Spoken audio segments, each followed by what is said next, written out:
Molé Coloradito, which means the little red sauce. This is a variation of one of the 7 moles of Oaxaca, which it's a variation, of course, of the Molé Colorado, which is just the red sauce. It gets its color from the chilies. I'm going to use 5 anchos. I've got 3, these are guajillos. You could use New Mexico. And these are hatch peppers with a little bit of heat in them, which are very similar to New Mexico chilies.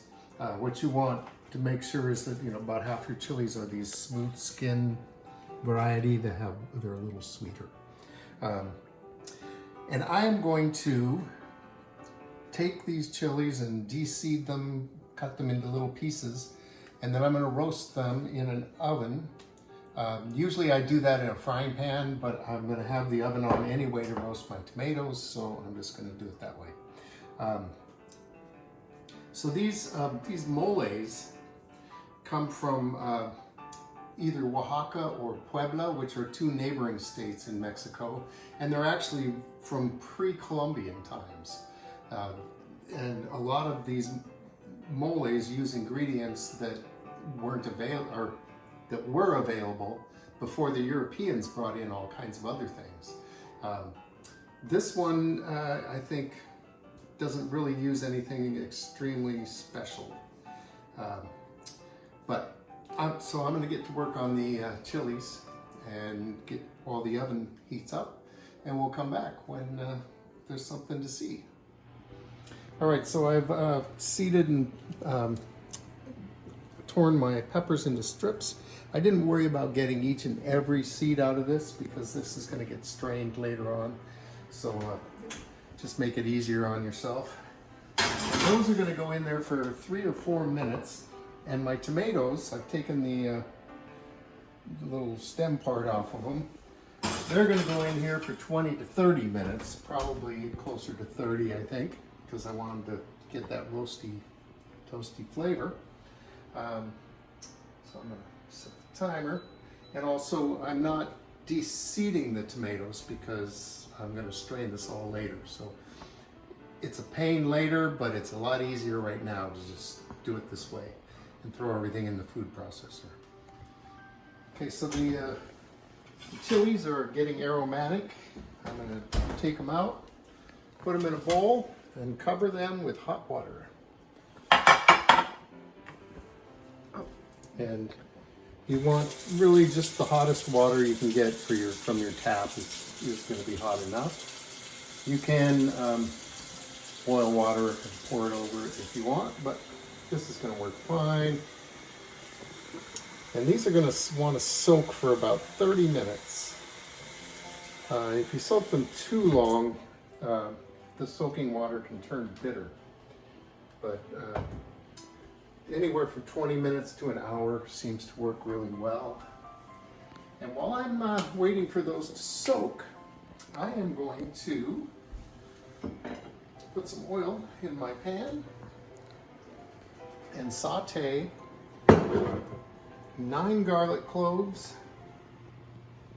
Let's see if I need a burner on. That. I'm going to saute 9 garlic cloves, and I've left them pretty much whole because this is all going in a food processor or a blender. And I've cut the onions pretty big, but I just want to get a little cook on these before I put them in the blender. So once my pan's hot, or once I get these cooking, we'll come back. All right, so these look pretty good. What I was after here is just getting a little brown on them. So yeah, they look great. I'm just going to take this straight into my food processor. Or the counter. Or the counter.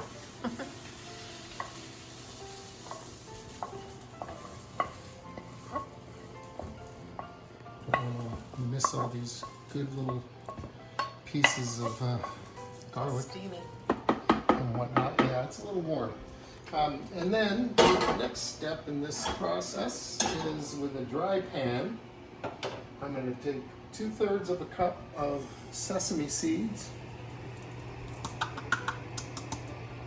Sticky.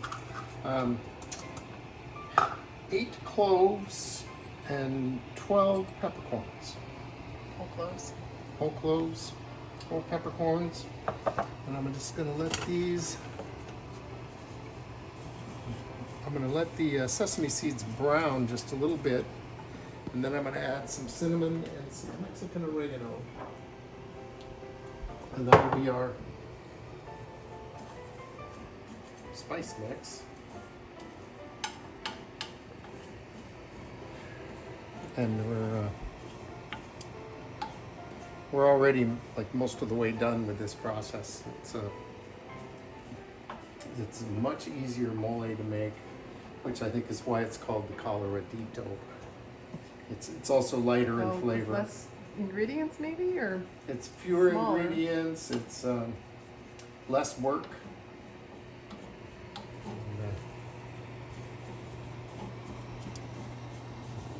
But very tasty. All right, we'll come back when there's something to see. Okay, so these are starting to come along. You can the sesame seeds, when they're cooking, they start to pop. I'm going to go in with 2 tablespoons of cinnamon. Ooh, that's a lot. And 1 tablespoon of Mexican oregano. And you got to really, once these start cooking, these seeds, they go fast.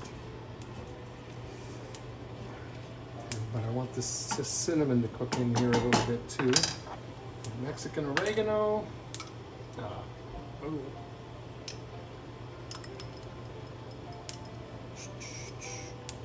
Okay.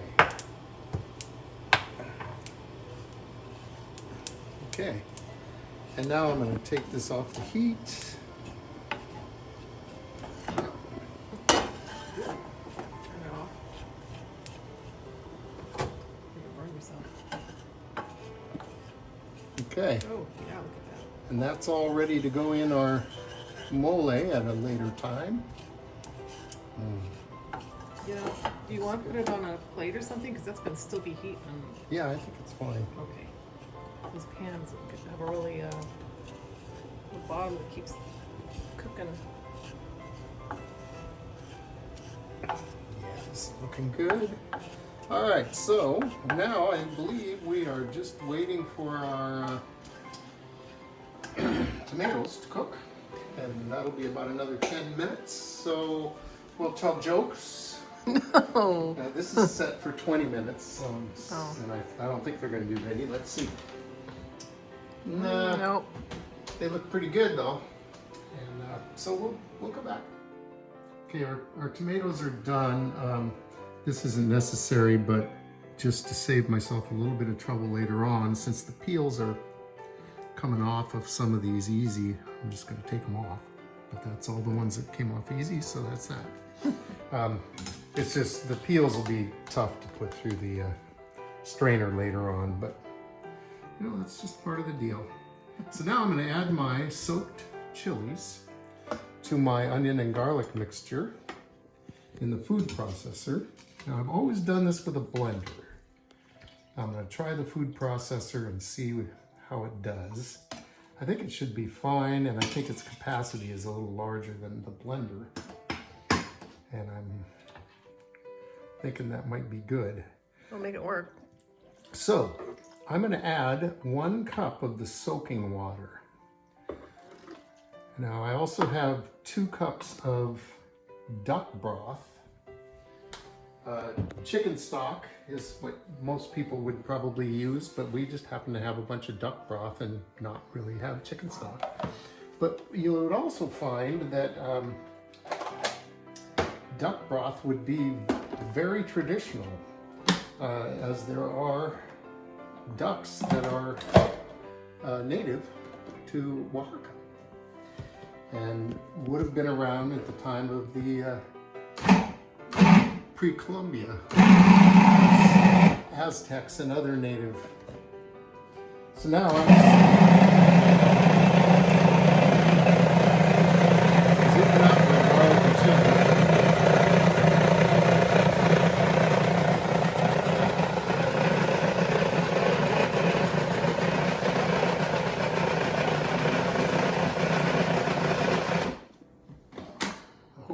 going to get smooth enough with this machine. It probably just needs more time, which it's going to get, because we got a lot more stuff to put in here. But, next in go the tomatoes. And I'm just going to cut them a little bit, help them move through the blender better, food processor, whatever. Blending device. You can, of course, let these cool before you try mucking with them too much. It makes it a lot easier. But you know, You're impatient. I'm a glutton for punishment.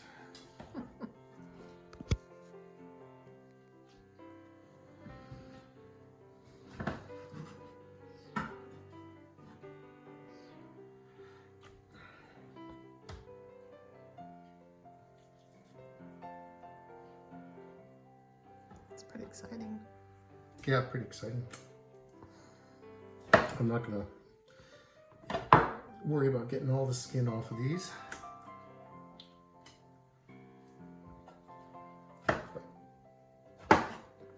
Then we're just gonna let this go round and round in the food processor for a while. And if it needed, I'll start adding my chicken stock.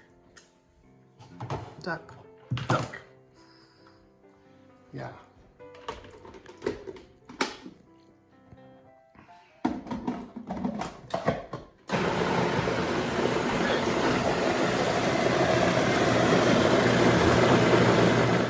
So now we're going to add our spice mix and sesame seeds to this.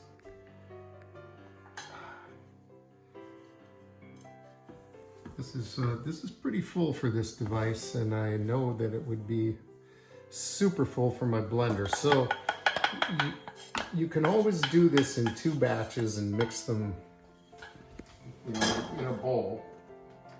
And I'm also going to add about 2 tablespoons of raisins and a half cup of almonds.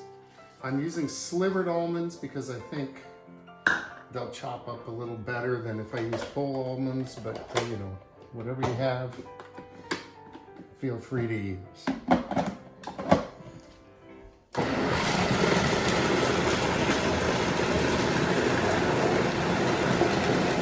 Now we really need to see the almonds get chopped up, so I'm going to let this spin for quite some time here, so that they really get in there and stay in our stock. So this really looks good. It smells good. And I am going to go to the strainer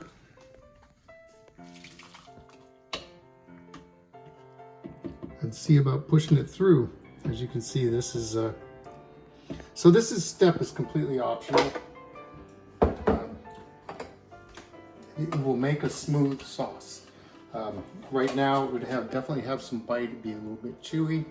You're going to encounter tomato seeds and pepper skins.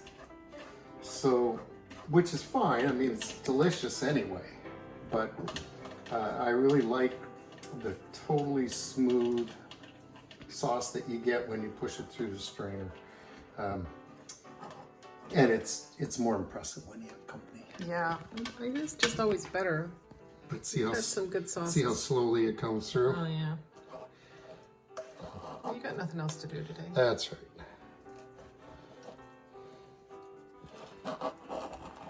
I always kind of felt like it seemed wasteful to, you know, strain anything and throw stuff away, but definitely get better quality. Yeah. So this will go on for a while and we'll come back. So there was a lot of this that didn't go through the strainer. This is only half of it. And so I'm thinking that the food processor didn't do as good a job as the blender. So I'm going to try taking that, which wouldn't go through, and adding my chicken stock to it. And see if we can get get more of this through the strainer. It's a beautiful sauce that's coming through there, though. Look at that. That's beautiful. And we still haven't added any fat to it yet. But I'm going to keep working on this and see if the blender does a little better job.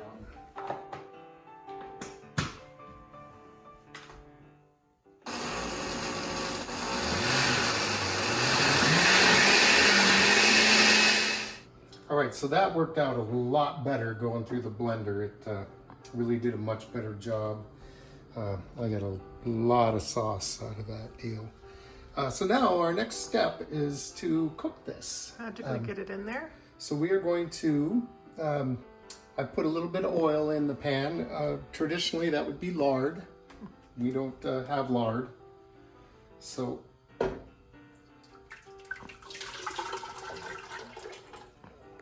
look at that. It's just a nice smooth sauce. It's beautiful. So this is going to cook for a good half hour here. And then we will add some chocolate. And we'll have our sauce ready to use. Right, so this has been cooking along for a while. It's just a lovely pot of stuff. It smells good. So I'm going to add 2 ounces of baking chocolate, Mexican chocolate if you have it. We happen to have Ghirardelli, which is San Francisco chocolate.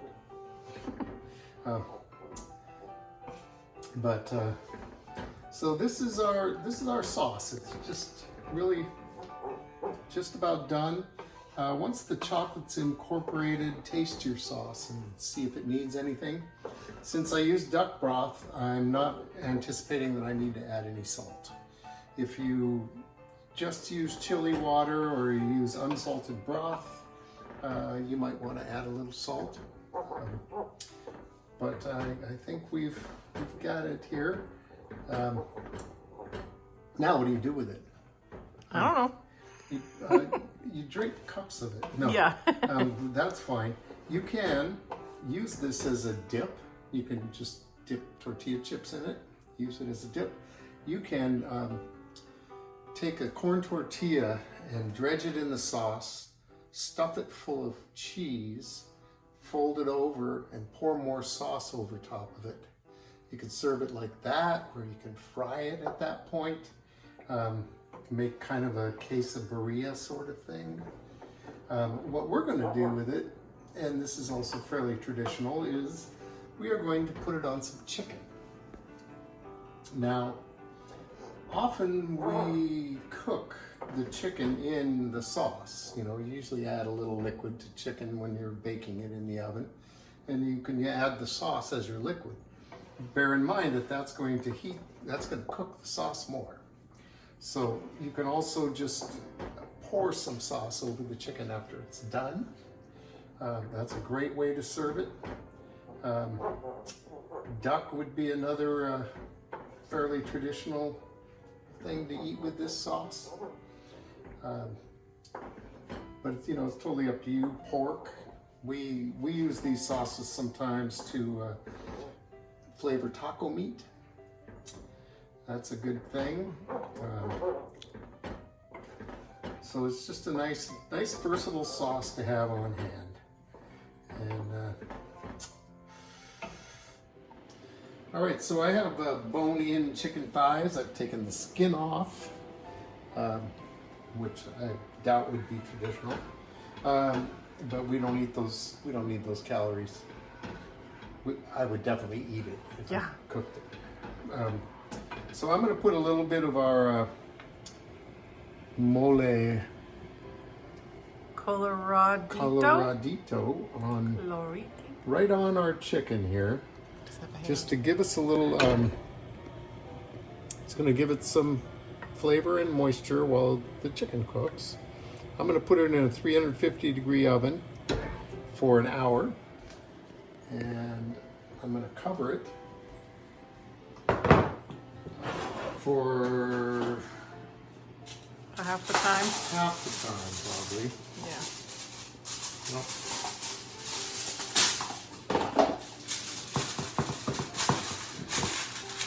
Okay. And then we'll have that.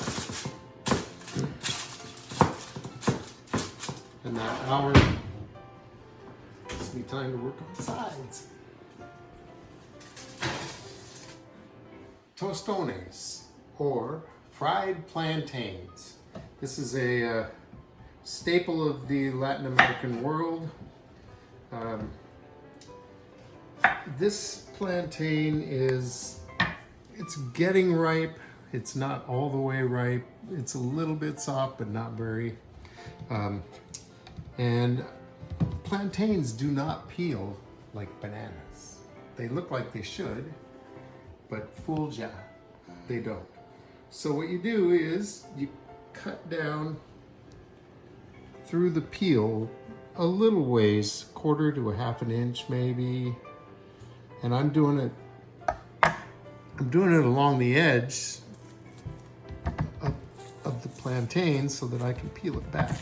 So once you get that cut, you still have to coax the thing Probably cut some more. off the banana, Yeah. off the plantain. Well, yeah, I thought it would. Yeah, maybe cut the other. Thought it would go right around, but it's not. This one here. But there is a way. I mean, if you keep just peeling and peeling, it'll come off.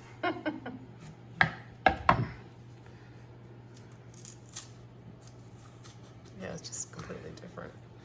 It's a different beast. Yep, there we go. That's what I was expecting. Where you just get it started and it comes off. That's the way it worked in Belize. Yeah. Miss Gloria showed me how to do this.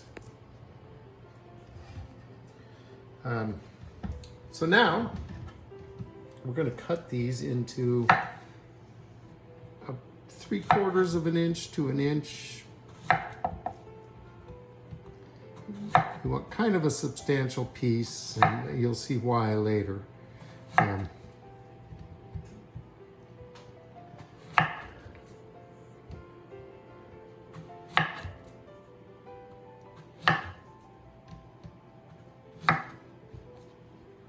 Okay, so we'll come back in a minute and get everything ready to fry these up. So we're going to cook up our plantain. I have in this pan coconut oil. It's actually pretty hot already. So I don't know exactly how much, but it's a puddle. It's not just a thin coating, right? Of the coconut oil.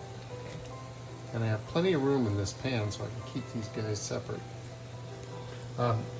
So plantains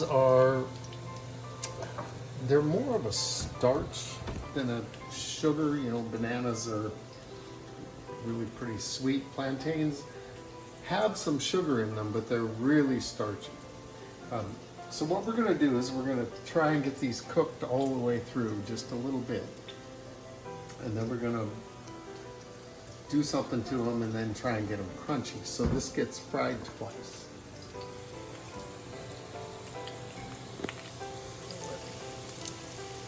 So these are looking pretty good on one side, and so I'm going to turn them over. These have to get cooked all the way through. Or raw plantain is not something you want in your mouth. Yeah, I think these look like they're cooked really well on both ends. I don't know quite what to expect in the middle, but what I would like to do is take these off and try one. Oh, perfect. Perfect. They're gonna be like little fritters. So these guys are perfect. So I got the heat on as low as it goes, and I'm just going to take these out, put them on a cutting board, so I can smash them all.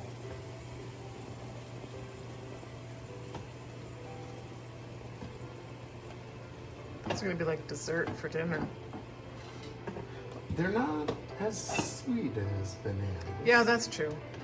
You have those weird little balls of them in Belize. So here's the thing with this is what we're gonna do now is we're gonna smash too much.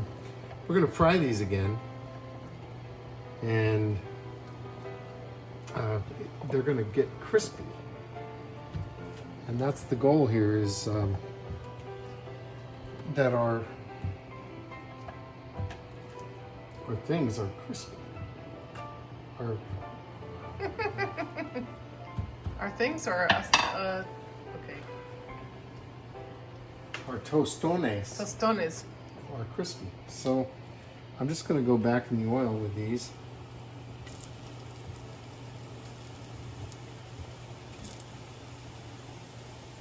Oh, it's like laying down scallops.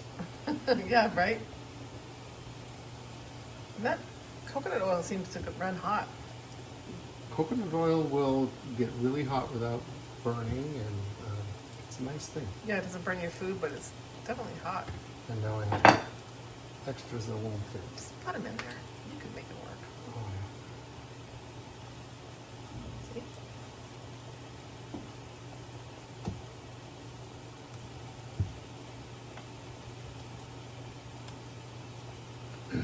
Here are tostones. They're crunchy on the outside, soft on the inside. You know, you could flatten them not quite this much, and they'd be softer on the inside.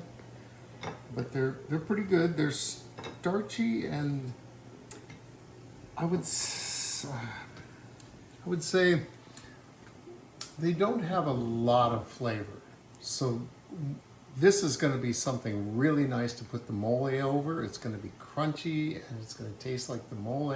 I feel like it's kind of like having bread or something like that. Yeah, or potato slices, or Yeah. yeah, it's very much like that. Just your starch that you put stuff with. But it's really good. So there you have it. All right, so our chicken is definitely done. Look at that. That looks great. We're going to get it on the plate and put some mole on top of it. All right, so now this is what's going to tie the dish together. So what do you have here in combo? You got We've got chicken, the plantains, chicken, which was cooked in the mole, corn, and just mole on top. That looks perfect to me. That's going to be delicious. And then put a flour and some chives. chive flowers. You Oh, need look a at that. you need a fork to taste it. Of course, I've been tasting all along, so I know what it tastes like. But let's cut into one of these plantains.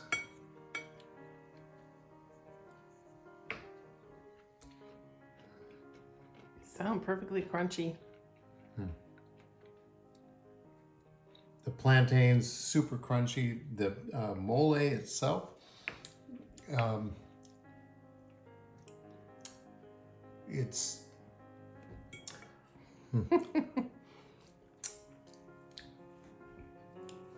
it's a no frills chili mole. It's not sweet. It's a little on the